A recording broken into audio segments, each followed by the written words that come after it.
यीशु मसीह के नाम में आपको अनुग्रह और शांति मिलता रहे। यहोशू 1 अध्याय 8 पद में लिखा है, व्यवस्था की यह पुस्तक तेरे चित्त से कभी न उतरने पाए, इसी में दिन रात ध्यान दिए रहना और इसके अनुसार करने की तू चौकसी करना, क्योंकि ऐसे करने से तेरे सब काम सफल होंगे और तू प्रभावशाली होगा। यहोशू को कहा गया कि व्यवस्था की जो पुस्तक है उसकी बातें उसके मन में से कभी न उतरने पाए, क्योंकि यह व्यवस्था का पुस्तक सफलता को ले आता है। यही व्यवस्था का पुस्तक उनकी जिंदगी में सफलता को लाएगा और इसलिए उसे जरूरी है कि वो व्यवस्था की पुस्तक पर ध्यान करे और उसके अनुसार करने की वो चौकसी करे, उसे वो लागू करे, तभी वो सफल हो सकता है। आज के अध्ययन में हम देखेंगे कि बाइबल क्यों जरूरी है सफल होने के लिए। इसलिए क्योंकि ये बाइबल व्यवस्था की पुस्तक परिवर्तन को लाता है। जब हम इसे पढ़ते हैं, मेडिटेट करते हैं, तो ये हमारे जीवन में परिवर्तन को लेकर के आता है। बहुत सारे लोग परिवर्तन पसंद नहीं करते हैं, बहुत सारे लोग परिवर्तन अपने जीवन में लाना नहीं चाहते हैं।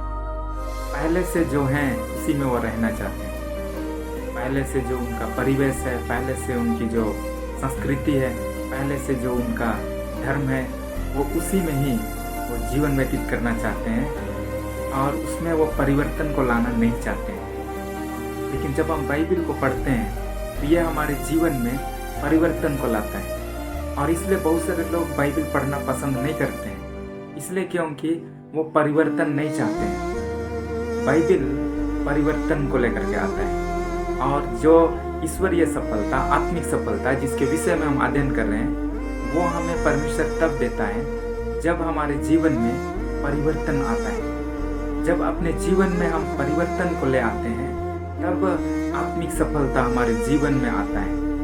परमेश्वर पहले डिमांड करता है कि हमारा जीवन बदले और तब वो हमें आशीषें देने के लिए तैयार है, तब वो हमें सफलता देने के लिए वो तैयार है। और इसलिए जितने इजरायली हैं जो मिस्र देश से कनान देश की ओर गए, तो जो भौगोलिक स्थिति बताती है वो 40 दिन का सफ़र था, कोई बताते हैं 11 दिन का सफ़र था, लेकिन वो सफ़र उनको 40 वर्ष लग गए। इसलिए क्योंकि उनका मन नहीं बदला था। वो कठोर मन के थे, वो बार बार कुड़कुड़ाते थे, उनके जीवन में समझ नहीं थी, उनके ज़िंदगी में मैच्योर आया नहीं था और वो बार बार उसी मिस्र को याद करके परमेश्वर के दासों के विरुद्ध में खड़ा होते थे। परमेश्वर कनान देश जहाँ दूध और मधु की धारा बहती है, वो आशीषित जगह ले जाने से पहले उनके जीवन को बदलना चाहता था और इसलिए उनको 40 वर्ष तक भटकाया उस जंगल में, उनको मौका दिया कि उनका जीवन बदले, लेकिन फिर भी बहुत सारे लोगों का जीवन नहीं बदला और वो उसी जंगल में, उसी सफ़र में वो मर मिट गए। बहुत कम लोग उस कनान देश तक पहुँचे जिन्होंने अपने जीवन को व्यवस्था के साथ बदला। परमेश्वर इसलिए पहले हमारे जीवन को बदलना चाहता है, तब वो आशीषें देता है ताकि हमारे जीवन से परमेश्वर को महिमा मिले।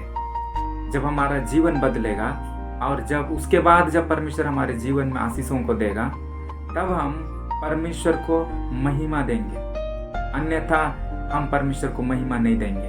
इससे परमेश्वर को महिमा नहीं मिलेगी। परमेश्वर आशीषें देता चला जाएगा, हमारा जीवन नहीं बदला और हम उन आशीषों को व्यर्थ की चीज़ों में हम उड़ा देंगे और परमेश्वर को जो आदर मिलना चाहिए, परमेश्वर को जो महिमा मिलना चाहिए, वो नहीं मिल पाएगा। और इसलिए वो परमेश्वर चाहता है कि हमारा जीवन पहले बदले और तब वो हमें सफलता देगा। और बदलने के लिए एक ही तरीका उसने दिया है, वो है वचन, बाइबल। आपके जीवन को बदलने के लिए उसने बाइबल को दिया है। ये बाइबल को जैसा लिखा है वैसे अपने जीवन में जब हम लेते हैं, तो ये हमारे जीवन को बदलता है। बहुत सारे लोग वचन को बदल देते हैं, इसके कारण उनका जीवन नहीं बदलता है। अगर हम वचन जैसा है वैसे ही अगर उसे हम अपने जीवन में लेंगे, तो ये वचन आपके जीवन को बदल देगा। वचन में वो गुण है, वचन में वो सामर्थ्य है कि कि वो जीवन को बदलता है। इस दुनिया में बहुत सारे बुक्स हैं, फिजिक्स, केमिस्ट्री के, इसी तरह से बहुत सारे साइंस के बुक हैं, फिलोसफी के बुक हैं, कई सारे बुक इस धरती पर हैं। वो मानव के मस्तिष्क से लिखे गए हैं और वो बुक हम जितना पढ़ेंगे हमारा नॉलेज बढ़ेगा, लेकिन वो हमारे जीवन को नहीं बदल सकता है। बाइबिल एक ऐसा पुस्तक है जो हमारे जीवन को बदल देता है।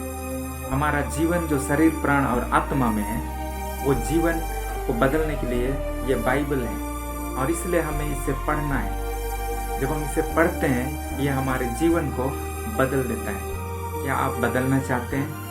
यदि आप बदलना चाहते हैं तो ये बाइबिल को पढ़ें। बहुत सारे लोग बदलना नहीं चाहते हैं क्योंकि बदलने के समय उन्हें तकलीफ होती है। यहाँ तक कि जब हम बच्चों को पहली बार स्कूल पहुँचाते हैं तो वो रोने लगते हैं क्योंकि पहले से वो अपने घर में खेलते रहते हैं और उनको ये चेंजनेस, ये परिवर्तन उनको पसंद नहीं है। यहाँ तक कि वो 2 साल का बच्चा, 3 साल का बच्चा भी परिवर्तन नहीं चाहता है और रोता है। इसी तरह मानव का नेचर है, स्वभाव है कि वो बदलना नहीं चाहता है। पहले से जो चलता आ रहा है उसी में वो रहना चाहता है और उसमें वो अपने आप में आराम महसूस करता है। जब भी वो उस परिवेश से बाहर निकलता है, कुछ परिवर्तन को लाता है, तो उनको अटपटा तकलीफ लगता है और इसलिए वो परिवर्तन नहीं चाहता है। लेकिन अगर हम परिवर्तन अपने जीवन में नहीं लेंगे, अगर अपने जीवन में परिवर्तन को लाना नहीं चाहेंगे, तो फिर परमेश्वर की जो आशीषें, सफलताएं जो हैं, जो हम आत्मिक सफलता जिसका नाम हमने दिया है, वो हमारे जीवन में नहीं आएगा। और इसलिए पहले चाहिए कि हम अपने जीवन को बदलें। बहुत सारे लोग कहते हैं कि यीशु मसीह धर्मियों के लिए नहीं आया, वो तो पापियों के लिए आया।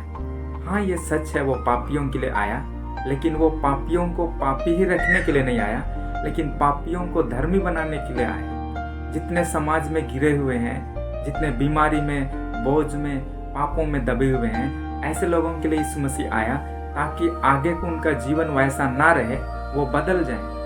बहुत सारे लोग यही तर्क देते हैं कि यीशु पापियों के लिए आया, इसलिए मैं पापी बना रहूँगा, मेरे लिए ही तो यीशु मसीह आया है। यीशु मसीह डॉक्टरों का डॉक्टर है, वैद्यों का वैद्य है और वो हमारे जीवन को बदल सकता है। वो फेल नहीं है आपके जीवन को बदलने के लिए। आपको अपना जीवन समर्पित करना है वचन के लिए और वो आपके जीवन को बदलेगा।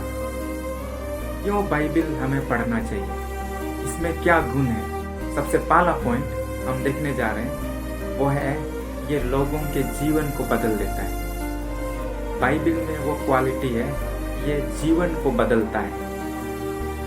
2 तीमुथियुस उसका 3 अध्याय और उसके 16 पद में लिखा है, संपूर्ण पवित्र शास्त्र परमेश्वर की प्रेरणा से रचा गया है और उपदेश और समझाने और सुधारने और धार्मिकता की शिक्षा के लिए लाभदायक है, ताकि परमेश्वर का जन सिद्ध बने और हर एक भले काम के लिए तत्पर हो जाए।